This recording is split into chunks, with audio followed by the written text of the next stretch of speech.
Hi Galen, Dad here. It's time for another chapter of the Christmasaurus.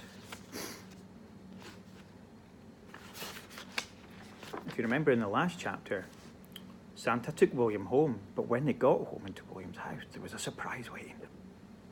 The hunter, Huxley, and his dog Growler were waiting in William's house for him. And when they arrived, he captured Santa and tied him up. And he also had William's dad also tied up as well. So it was pretty scary for William.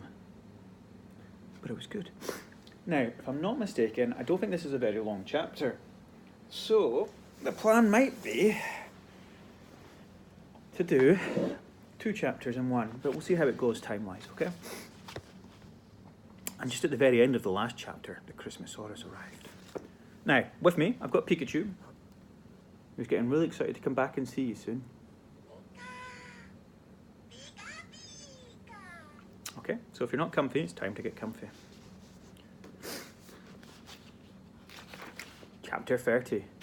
A trundle tornado. The hunter sprang out of the living room in a flash, leaving only a thick cloud of smoke from his pipe. Growler wasted no time hanging around either and followed him straight out the door. The hunt was on. The prey was close. "We've got him now, Growler," William heard the hunter cry as his voice disappeared out through the front door and into the street. The Christmasaurus was in danger. William had to get free from the net and help him. But he felt more trapped than he'd ever felt in all of his life. He was strapped into a wheelchair, caught in a net, hanging from the ceiling fan. It was hopeless.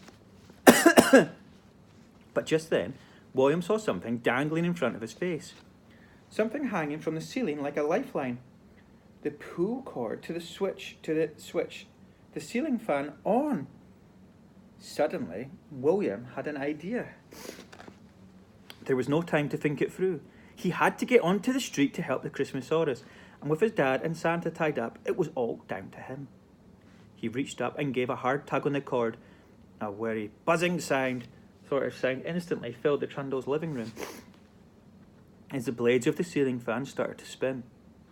There was an ear-bursting screech from above as the fan struggled to turn from the weight of William and his chair hanging beneath it. So he pulled on the cord a few more times, selecting the highest, fastest, most powerful fan speed. "William!" cried Mr. Trundle. "What are you doing? The fan will chop you to pieces!" "Oh, don't worry, Dad!" yelled William as he was starting to spin round and round in the middle of the room. His escape plan was working. I think there's William going round and round. Whoa, whoa, whoa.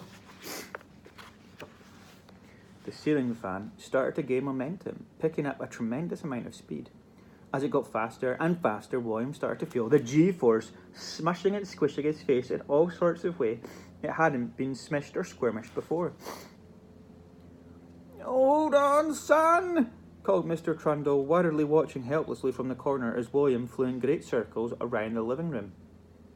William was now whizzing around so fast that to everyone watching he just looked like a blurry smush, whooshing around and round and round like some sort of indoor trundle tornado.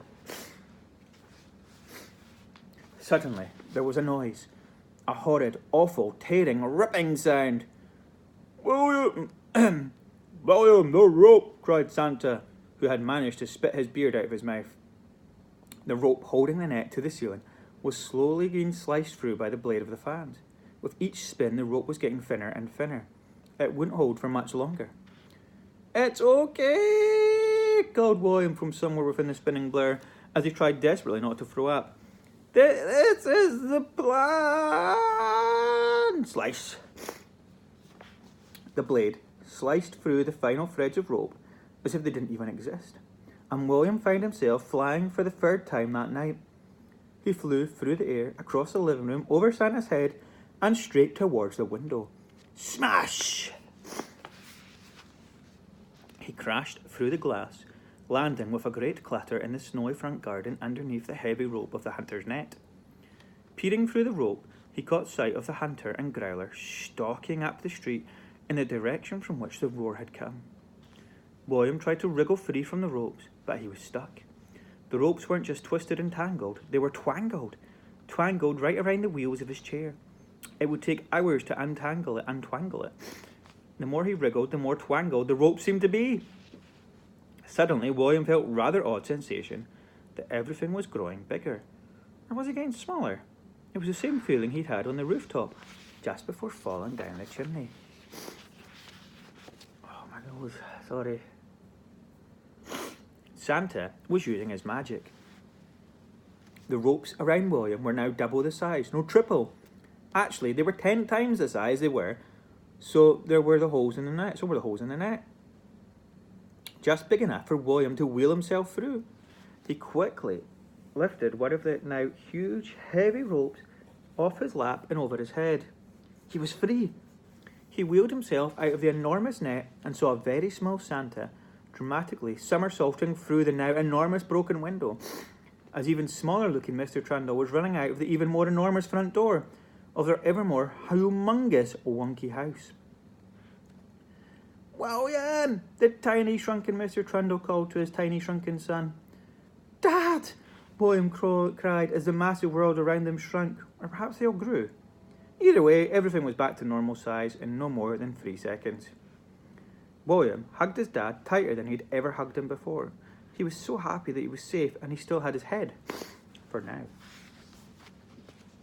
"We've got to save the Christmasaurus!" "Oh, we've got to save the Christmasaurus!" Santa said urgently as another tremendous roar broke through the calm Christmas morning air. The sun was still low in the sky, coating the white snow-coated street in a fiery red glow. Santa, William and Mr. Trundle hid behind the wonky hedge of the small front garden. They peeked over the top and saw the hunter creeping down the middle of the snowy road. His deadly sniper rifle raised in his arms, and his beady black eye stuck to the telescopic sight. Growler was at his side, sniffing the fresh morning air, trying to pick up the scent of the Christmasaurus. Suddenly he let out a bark. Woof! He'd spotted something. The hunter had spotted it too. Right at the end of the street, way off in the distance, was the unmistakable silhouette of a dinosaur. "Look, it's the Christmasaurus," whispered William. "He must have followed the sleigh. That silly... He must have followed the sleigh. That silly, dippy, twizzle-no-brain dinosaur. I told him to stay in the North Pole," Santa cursed. The sun was rising behind the Christmasaurus, casting a long, dark, dinosaur-shaped window on the snow. And a mighty roar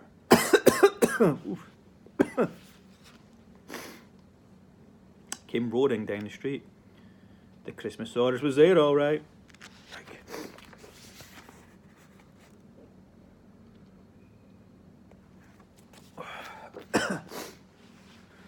I need to put an end to this once and for all. Oh. I need to put an end to this once and for all, said Mr. Trundle, as he unexpectedly stood up and straightened his Christmas jumper. What are you doing, Dad? William said, completely confused. Stay here, Willy-Poos. And with those words, Mr. Trundle marched fearlessly out into the street towards the hunter. Dad, stop! He'll shoot you! Cried William. No, I won't, said Mr. Trundle, as he turned and looked William in his eyes. He's my brother. Told you. Called it. So obvious.